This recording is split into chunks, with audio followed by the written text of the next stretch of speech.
¿Cómo le va, doctor? Buenas noches. Buenas noches. Buenas noches, ¿cómo les va? Un gusto. Igualmente.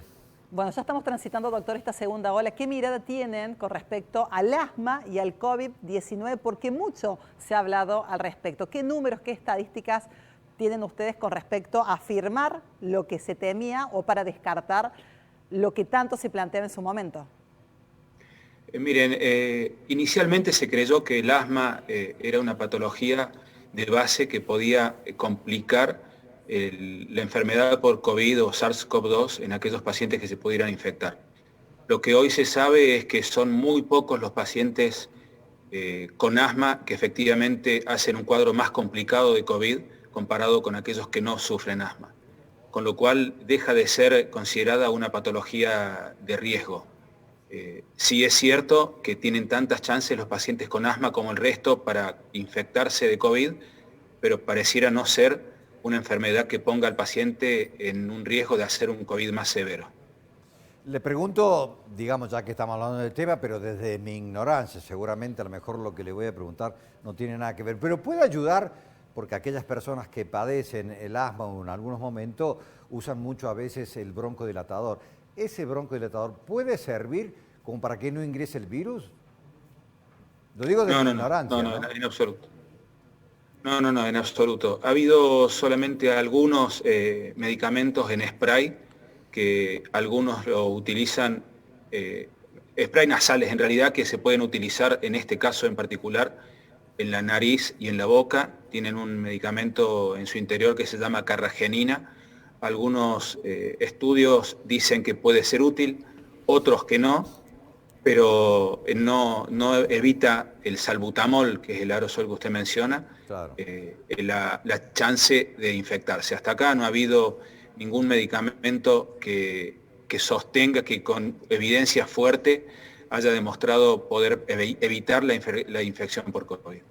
Doctor, por otro lado, cuando comenzó el programa nacional y provincial de vacunación, se plantearon distintas cuestiones con respecto a los asmáticos. Por ejemplo, se hablaba de reacciones alérgicas una vez concretada la inoculación. ¿Qué mirada tienen una vez ya avanzada esta vacunación con respecto a los asmáticos?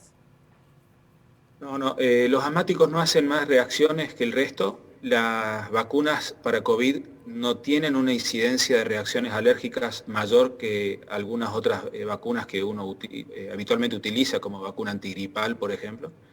Y las reacciones que algunos pacientes con una incidencia muy baja hacen no son en realidad reacciones claramente alérgicas, no son en contra de ninguno de los componentes esenciales de la vacuna, sino en contra de adyuvantes o conservantes que tiene la vacuna, especialmente dos que tienen nombres complicados. Polisorbatos es uno de esos componentes y el otro se llama polietilenglicol.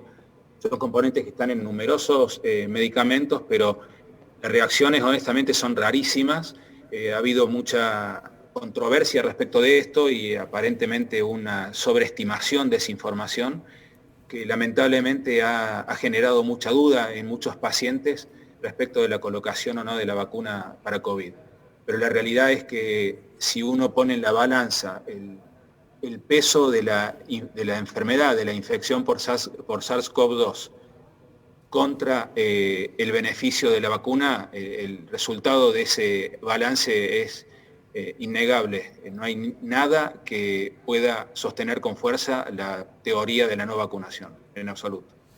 Doctor, el tema del asma, hay algunas escuelas o corrientes que plantean como una enfermedad psicosomática. A partir de esta mirada, ¿la cuarentena puede haber afectado más a aquellas personas que padecen o que sufren el asma?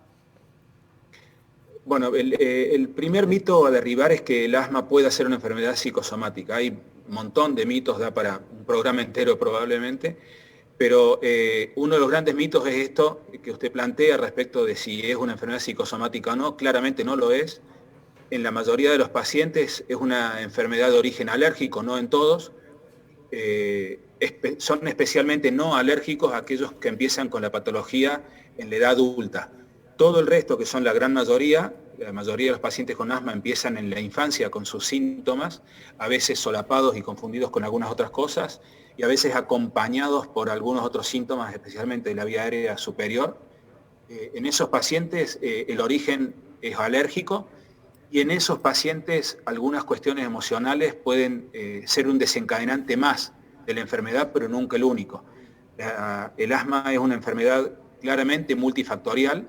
En el caso de que el paciente efectivamente sea alérgico, que como digo son la gran mayoría, no es solo el contacto con alergenos lo que puede disparar la enfermedad, sino que a veces hay algunas otras situaciones que puede dispararla.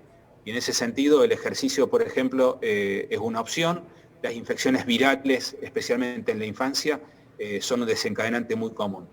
Pero nadie puede hacer asma exclusivamente por cuestiones emocionales y no por ninguna otra razón. Doctor, y con respecto a este ámbito de los mitos, ¿no? Se dice por allí que solo aparece el asma en la infancia. ¿Eso es realidad o puede aparecer en cualquier periodo de la vida?